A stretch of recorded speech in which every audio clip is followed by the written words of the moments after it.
Hello everybody. Thanks again for visiting my YouTube channel.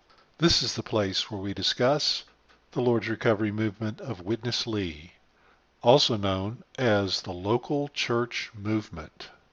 Today I wanted to hit on something. I know I talk about this subject of the Lord's Recovery being a controlling, abusive, undue influencing group a lot. Another name for that is a cult. Now, I do talk about other things, but I keep coming back to this because this is really their problem and this is really their vulnerability.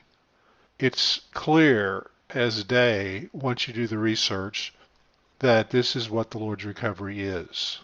My question in this message is the leaders of the Lord's Recovery are supposedly smart guys. They are supposedly thorough people who dot all their I's and cross all their T's and make sure they have everything straight. Now, surely, if they are truly serious about what they are doing, they would research just about everything. And surely there is somebody in the Living Stream ministry who has done research on cult studies. What's interesting is when I was in the Lord's Recovery, and I think it's still pretty much that way, is when they talk about a cult, they basically mean the group is heretical in some way. That's how they define cult. The Mormons are a cult because they have heretical teachings. The Jehovah's Witnesses are a cult because they have heretical teachings, and on and on and on. And so they say or reason that they do not have heretical teachings, which in fact is debatable. But I won't make that debate because when I'm talking about the Lord's Recovery being a cult, I'm not talking about being heretical. I'm talking about what sociologists call a cult and what most people mean when they talk about a cult. And that is they are a group that exercises undue influence and control over their members and followers. I have talked about this before. My question is, if the Lord's Recovery has done its homework, and if they are as knowledgeable and as thorough as they'd like people to believe, surely they know this. But then again, maybe they haven't done their research. Probably they have, you would think. So my question is, why doesn't the light ever go on and they say, we're doing all these things?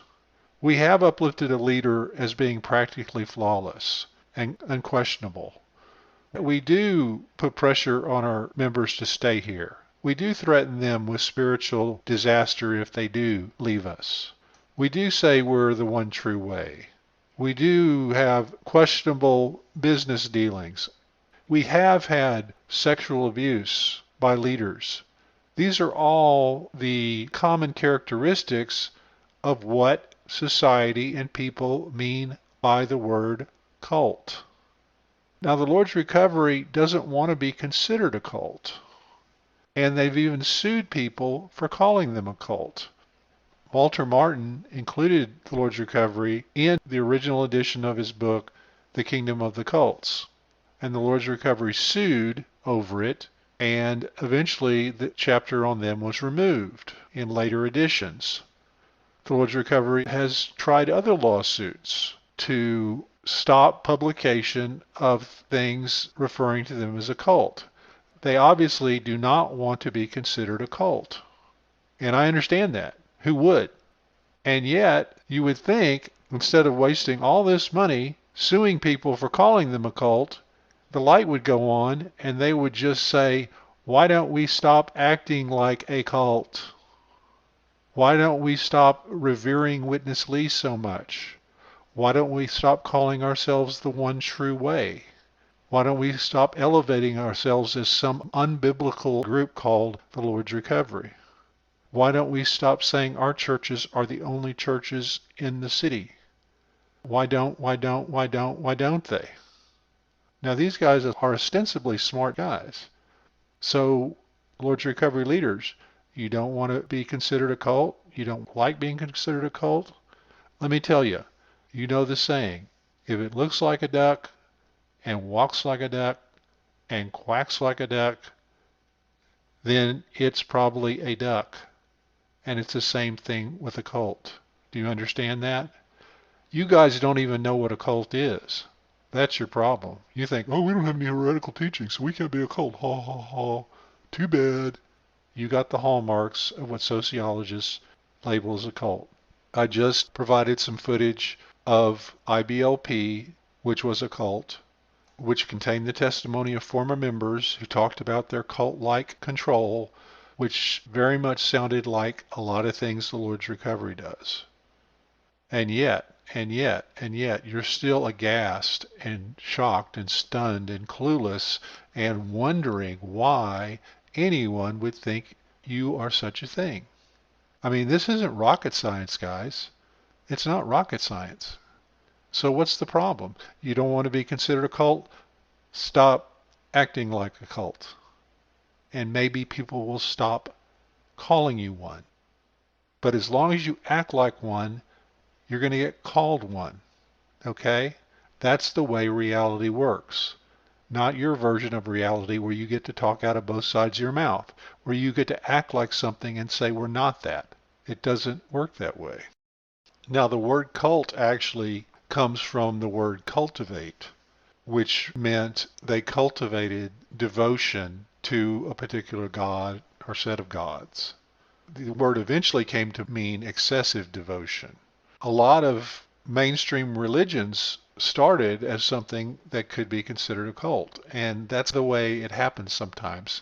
People come up with a new idea or a new way of looking at things, and the first generation of them get very enthusiastic about it and start believing they're the one true way and start acting in those excessively devotional ways, like the Lord's Recovery did.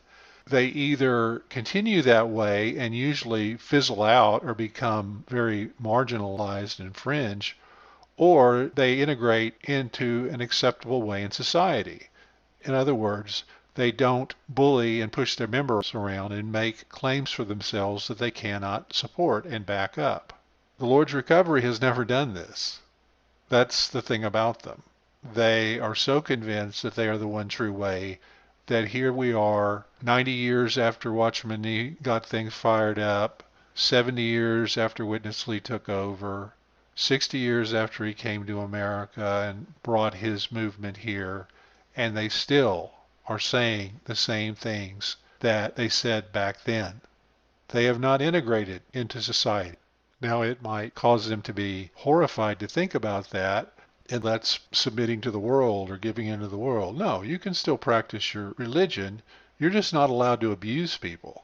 Even unbelievers understand that. You're not allowed to scare people into staying in your group. Now, when I say allowed, I mean you don't get to have a decent reputation even among those who disagree with you if you do those things. And you end up getting things written about you, warning about you, because you do that. You can't object to that because it's common sense for people to do that. You don't have to look like a cult to be absolute for God. You only have to look like a cult if you've got leaders who are trying to control everybody.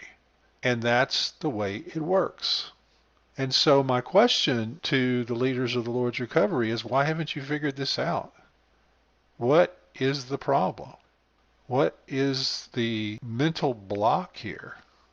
Is it that you just cannot contradict Witness Lee? You're just not allowed to do that? This is what I mean when I say you're on cruise control. This is what I mean when I say there's nobody driving the train. The train's driving itself.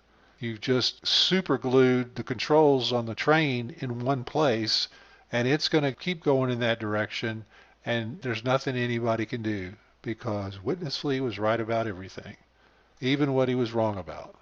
And so I would say, please stop complaining when people call you a cult. It makes you look really stupid, especially after all this time. It's time for the abuse to end. It's time for you to grow up and humble yourselves and say, we're not all that. You got some things to offer.